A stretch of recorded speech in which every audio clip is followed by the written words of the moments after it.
बाबुल से लाखों इजरायली यरूशलेम आए। उन्होंने बहुत लंबा सफर तय किया, लेकिन जब वे यरूशलेम पहुंचे तो उन्होंने देखा कि वह उजाड़ पड़ा है, वहां कोई नहीं रहता था। इजरायलियों को अब सब कुछ फिर से बनाना था। सबसे पहले उन्होंने एक वेदी बनाई।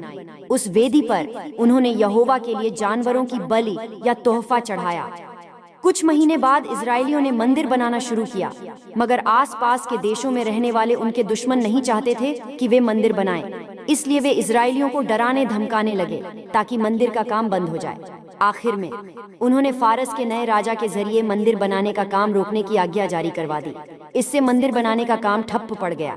साल पर साल बीतते गए। इस्राएलियों को बाबुल से लौटे अब 17 साल हो गए थे। तब यहोवा ने अपने नबी हाग्गै और जकरयाह को लोगों के पास यह कहने के लिए भेजा कि वे मंदिर बनाने का काम फिर से शुरू करें। लोगों को भरोसा था कि यहोवा उनकी मदद जरूर करेगा, इसलिए उन्होंने नबियों की बात मानी और मंदिर बनाने का काम फिर से शुरू कर दिया। जबकि फारस के राजा की आज्ञा के मुताबिक वे ऐसा नहीं कर सकते थे।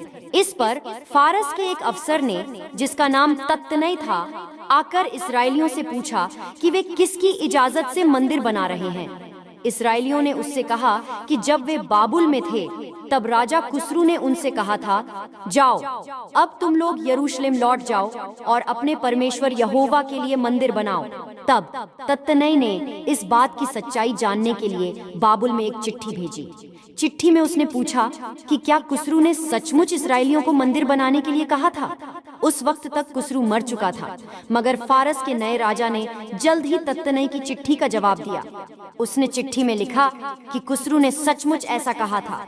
चिट्ठी में उसने यह भी लिखा, इस्राएलियों को अपने परमेश्वर का मंदिर बनाने दो और मैं तुम्हें हुक्म देता हूँ कि तुम उनकी मदद करो।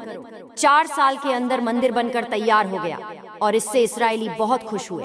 अब मंदिर को बने लगभग 48 साल हो गए थे। यरूशलेम के रहने वाले बहुत गरीब थे।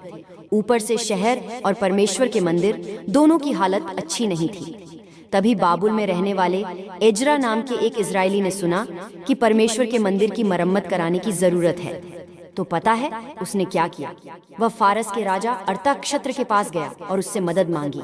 अर्थाक्षत्र एक अच्छा राजा था, इसलिए उसने एजरा को यरूशलेम ले जाने के लिए ढेर सारे तोहफे दिए।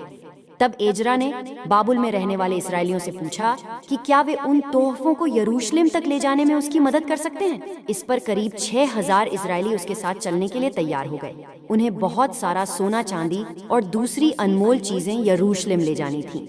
लेकिन एजरा को डर था कि कहीं रास्ते में डाकू उनका सारा सोना चांदी लूट न लें और उन्हें मार न डालें। इसलिए उसने सबको इकट्ठा किया, जैसा कि आप यहाँ देख सकते हैं। फिर उन्होंने यहोवा से प्रार्थना की कि वह यरूशलेम के लंबे सफर में उनकी रक्षा करे। यहोवा ने उनकी रक्षा की।